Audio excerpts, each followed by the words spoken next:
Hello everyone, my name is Adam Kruger. This is my Lit Ideas series, and today we're going to be talking about War and Peace.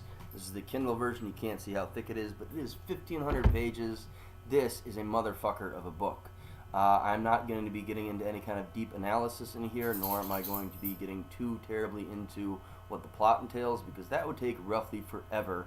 And for a deep analysis of this, which I may do in the future, I'd have to read it a few more times. And it took me 5 weeks to read it to begin with, reading a few hours a day pretty much, somewhere in the 300 pages a week realm. And yeah, I'm not going to be doing that again anytime soon. But I want to get real quick on my basic thoughts and feelings on my initial reading of War and Peace, which I've been meaning to read forever, because I think if you're a serious writer or serious about literature, you should come across it once in your life. And if nothing else, I would start there. Uh, War and Peace is not going to be for everyone. If you are damn serious about writing and damn serious about literature, I absolutely implore you to at least try it. Otherwise, it is going to feel like a chore for a lot of people, at least for a lot of parts. There are a lot of segments, scenes, chapters, etc., which are riveting, which are exciting, which are really well written. But there are other parts which drag, especially because this is not a normal book whatsoever. In fact, Tolstoy kind of broke all of the conventions at the time that he wrote this. He published it in 1869, I believe in full, although he piecemealed it out, and it was printed in various like magazines and whatnot, I believe, or a specific magazine. I can't really recall exactly, but which is interesting because he didn't really know exactly where he was going. And for a lot of writers, that would be a problem because you want to know where the end is so you can see everything. And the fact that he was able to do this while having literally hundreds of different subplots, with somewhere in the vicinity of 20 to 30 major characters and over 600 characters in total, not all of them being speaking roles, of course. But the fact that he was able to balance all of that while not knowing exactly where he was going is kind of remarkable. Now, obviously, if you know anything about War and Peace, it's about the Napoleonic Wars in Russia, taking place between 1805 and 1813. So clearly, it's a historical fiction work, and he knew where it was ending, but that isn't necessarily the same thing as to say he knew what he was going to do with all of his characters. Some of them were real, some of them are fictional. He probably didn't know exactly where he was going with all of his themes, but he did have clearly some kind of idea where he was heading from the get-go. And I think that's very clear with just the clarity he wrote and the way he's able to bring everything together so succinctly, especially when you consider how he wrote this in publishing it in segments, not knowing exactly where he was going to end up, which is pretty damn remarkable if you ask me. But thankfully for Tolstoy, the lucky bastard, he had a hell of a lot of time and all of the resources in the world to do it because he was incredibly wealthy. He didn't have to work for a living. And he basically wrote every morning. His wife, who apparently is the real unsung hero here, retranscribed all of it because his handwriting was so bad he couldn't even read it. So his wife rewrote everything that he wrote in the afternoon and gave it for him with edited notes and whatnot the next morning so that he could continue working, which is all pretty staggering. But otherwise, if you had to work a regular 9 to 5 job and write this book, I don't know how you would possibly do it without turning into a sequel or maybe a prequel of The Shining and killing your whole family and going completely insane. That's, I feel like, what I would end up doing, because the guy literally wrote hundreds of books of history to actually even write War and Peace. And one of the main reasons he did it is because he felt that all of the historians were wrong.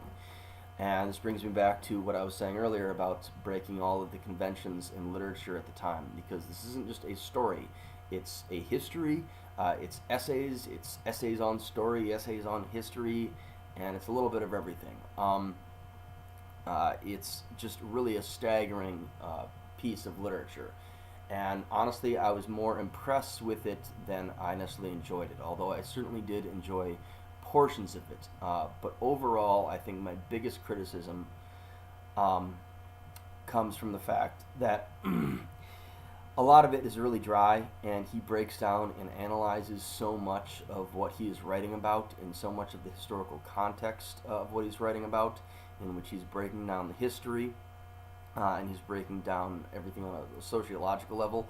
A lot of scholars look at Tolstoy as somewhat of a sociologist, as much, if not more, than a novelist, because I think to call just War and Peace a regular old novel is really a huge disservice. But anyways, going back to these essays that he kind of crams in within different sections of the book, it's sometimes he'll piecemeal it, sometimes he'll go on and give a full-blown essay as in a chapter, or the two epilogues which he has. And the epilogues which he has, really, in my opinion, as brilliant as they are, somewhat anticlimactic, and almost makes the epilogues in the Lord of the Rings film and book book series almost them look short, sweet, and succinct, because he goes on forever with these things. But again, it's all brilliant. My biggest pet peeve in this is I generally don't like it, for the most part, when authors kind of stop the story to break down the story. And so many of his ideas are absolutely stunning and brilliant, and I'm not going to try to debate any one of them, really. But yeah, he stops the story again and again and again to break everything down for you, and I'd rather to have that philosophy somehow infused within the themes, and infused within the dialogue, and infused within everything else he's doing within the narrative itself. And that was something that really kind of brought me out of it. But again, there is a lot of enjoyment to be had in there, and more than that, there's a lot of insight to be had. I think one of the reasons that it made that these essays, which he infused in the book, one of the things that made it somewhat of a chore for me to get through is so much of what he was talking about I've come across in other histories or other works of literature, or my own thoughts that I've had in regarding history, literature, sociology, etc. Now, these are not necessarily thoughts that other people will have come up with either on their own or throughout their various studies, be it in sociology, literature, history, etc. So they may very well be a little more revitalizing to you, and a little more revolutionary, and a little more inspiring. I'm not saying that they weren't those things, but they weren't necessarily those things for me for the most part, because I'm a massive nerd and I read a ton. But in due credit to Tolstoy, because, oh my God, let's give him this if nothing else, I have a very strong feeling that so many of these ideas that he presented were very revolutionary for his time, keeping in mind that he wrote this in the 19th century, and again published it in, I believe, 1869. So to whatever degree that some of these ideas were cyclical for me, they're not necessarily going to be cyclical for you, they're not necessarily going to be repetitive, and they almost certainly weren't repetitive for the time for the most part. I'm not well versed enough in Russian history, philosophy, etc., to know exactly what ideas of his were borrowed from others necessarily, or how commonplace they were, or what ideas of his within War and Peace were wholly original unto himself. But nonetheless, by reading this in 2019, if you think about these things a great deal, it will halt the story a little bit. But again, the proper context is important to examine and look at all of these things, because ultimately, hats off to Tolstoy. A few other things that I really like about the book. First of all, the prose are very solid. They're strong. They're not, on the level of a Shakespeare or Joseph Conrad or a Gabriel Garcia Marquez or Toni Morrison, in my opinion. But they're very strong. They're very well written. They're very well thought out, and they're very clear. And for a book of this magnitude, I think having a more fanciful take on the prose would be next to impossible to just get through all of it as a writer, if nothing else. So I do think that he may pale to other Russians like Pasternak, his great epic Dr. Zhivago won him the Nobel Prize. But I do think that his prose is certainly better than Dostoevsky. Whether or not he's a better writer, you could debate that endlessly. One is more of a psychologist, one is more of a sociologist. But Hemingway himself, in his memoir, A Movable Feast, talks about how, despite the fact that Dostoevsky is a fantastic storyteller and an absolutely brilliant man, that his prose left something to be desired. So there's definitely a lot more beauty in the language of Tolstoy, I think. And despite the epic, tragic nature of War and Peace, there's an incredible amount of beauty infused with so many little things. Even in war, there's moments where soldiers will fall down in battlefields and look up at the sky and just marvel at it all, and think of how tiny and insignificant their lives are, and in relation to God, history, the universe, etc. There's so many beautiful, moving passages within the many varied love stories in this book, within many characters losing themselves and finding themselves. And that brings me to another great aspect of it. The characters here are so fleshed out. I mean, someone like Pierre is someone that I feel like I could, or Natasha, let's say, is I feel like people that I could pluck out from the page and hang out with and have a conversation with. And you can't necessarily say that about a lot of characters in literature necessarily, but they're unbelievably fleshed out, three-dimensional, interesting. And especially the female characters. I know there's been a decent amount of criticism, especially in the 21st century, about his female characters, but I think that he understands both the sociology of the time, the constraints on females in Russian society, and how that affects them, how it affects their psychology, and I think he plays all of those things beautifully. A lot of them are deeply flawed, but all of the characters are flawed, and that's a really good thing. We're all humans, we're all deeply flawed.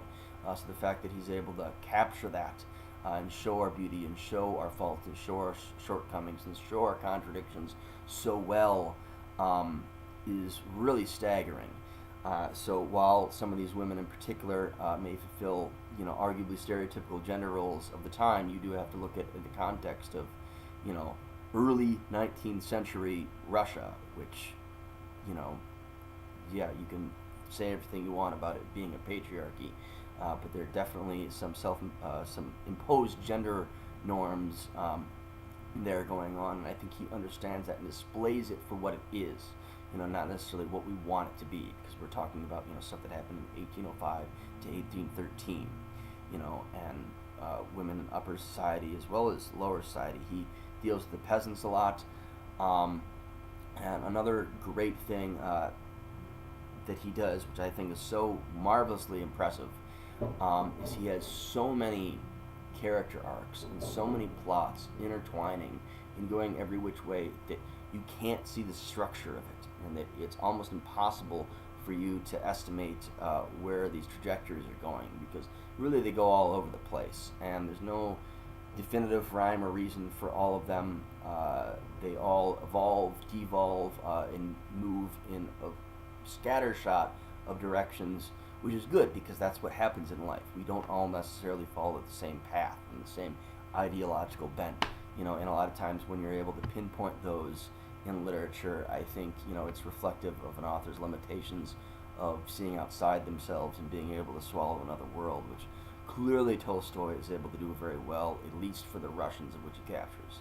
I mean, could he do this very well for Americans, for Africans, for Asians? I don't know. Probably not. But in terms of capturing the sociology and the psychology of the Russian at the time, I think he does an absolutely fantastic job. So, anyways, those are some of my thoughts on War and Peace. It's a staggering work. It's unbelievably brilliant. It's also a bit of a chore. It can be a bit boring, a bit tedious. But again, if you are at all serious about literature, and if you are at all serious about writing, and if you're all serious about history or sociology for that matter, I highly, highly recommend checking it out. I may very well do a further breakdown in the distant-ish future when I read this again, because I absolutely will, despite the fact that I said some of it was a bit of a chore. For all great works of literature, and this certainly is one of them, they're all worth multiple readings. It's the only way you're going to get it all, because ultimately I feel like I just barely scratched the surface of this brilliant novel. Anyways, this is Adam Kruger. This is Lit Ideas. Feel free to like, subscribe, do all of that fun stuff if you want, or if you want to see more of my content, follow my author page on Facebook, Adam Kruger Author. Anyways, thank you very much. Have a great day.